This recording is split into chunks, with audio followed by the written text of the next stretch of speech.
सर्वांना नमस्कार. मी विवेक जॉन्सन, जिल्हाधिकारी बीड. मागच्या काही दिवसापासून बीड जिल्ह्यामध्ये मुसळधार पाऊस चालू आहे आणि IMD द्वारे दिलेल्या इशाऱ्याप्रमाणे पुढच्या 2 दिवस रेड आणि ऑरेंज अलर्ट याचा इशारा सुद्धा दिलेला आहे. सर्वप्रथम मी बीडच्या सर्व नागरिकांना विनंती करतो की मुसळधार पाऊस चालू असल्यामुळे बीड जिल्ह्यामध्ये असलेल्या सर्व नदी, सिंदफणा असेल, मांजरा असेल, बिंदुसरा असेल, गोदावरी असेल, या सर्व नदीमध्ये मोठ्या प्रमाणे फ्लो चालू आहे. माजलगाव धरण यापासून सुद्धा आमचं विसर्जन चालू आहे. त्यामुळे या नदीकाठावर असलेला सर्व गावकरी लोक तुम्ही सतर्क राहणं खूप अत्यावश्यक आहे.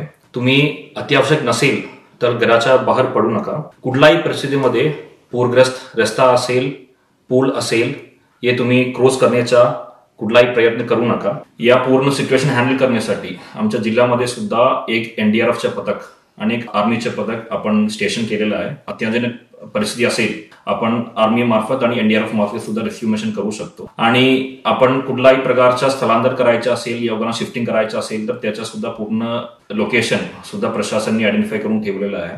तुम्हाला स्थलांतर केलेल्या ठिकाणामध्ये सुद्धा सर्व सोयी सुविधा करण्यासाठी स्थानिक पातळीच्या प्रशासनाला सुद्धा सूचना दिलेल्या आहे.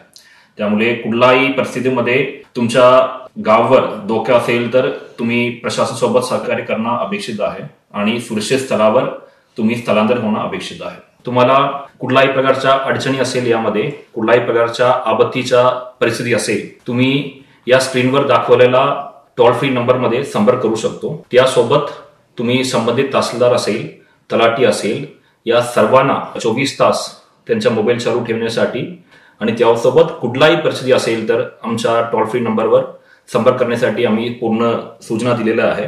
कुठल्याही प्रकारच्या तुम्हाला मदत असेल तर तुम्ही आमच्यापर्यंत पोहोचू शकतो. त्यासाठी पूर्ण वेळ प्रशासन तुमच्यासाठी उपलब्ध आहे.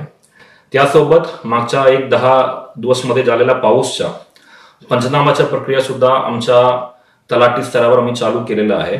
लोकल प्रशासन सुद्धा यामध्ये पूर्ण वेळ पंचनामा करण्यासाठी. त्यासोबत घरामध्ये पाणी शिरलेलं असेल, आपण ताबडतोब तसे कुटुंबांना आपण 5,000 रुपये देतात आणि लवकरात लवकर आपण धान्य सुद्धा भरपूर ठिकाणी वाटप सुद्धा केलेलं आहे. यामध्ये तुम्हाला कुठल्याही प्रकारच्या माहिती या फिर तुम्हाला कुठल्याही प्रकारच्या मदत तुम्हाला भेटला नसेल, तुम्ही आमच्यापर्यंत या टोल फ्री नंबरवर पोहोचू शकतो. प्रशासन तुमच्यासाठी 24 तास उपलब्ध आहे आणि आपण सर्वजण सोबत या संकटातून लवकरच बाहेर पडू. सर्वांना परत एकदा सहकार्य करण्यासाठी विनंती करतो आणि कुठलाही मदत पाहिजे असेल तर तुम्ही प्रशासनपर्यंत पोहोचू शकतो. धन्यवाद.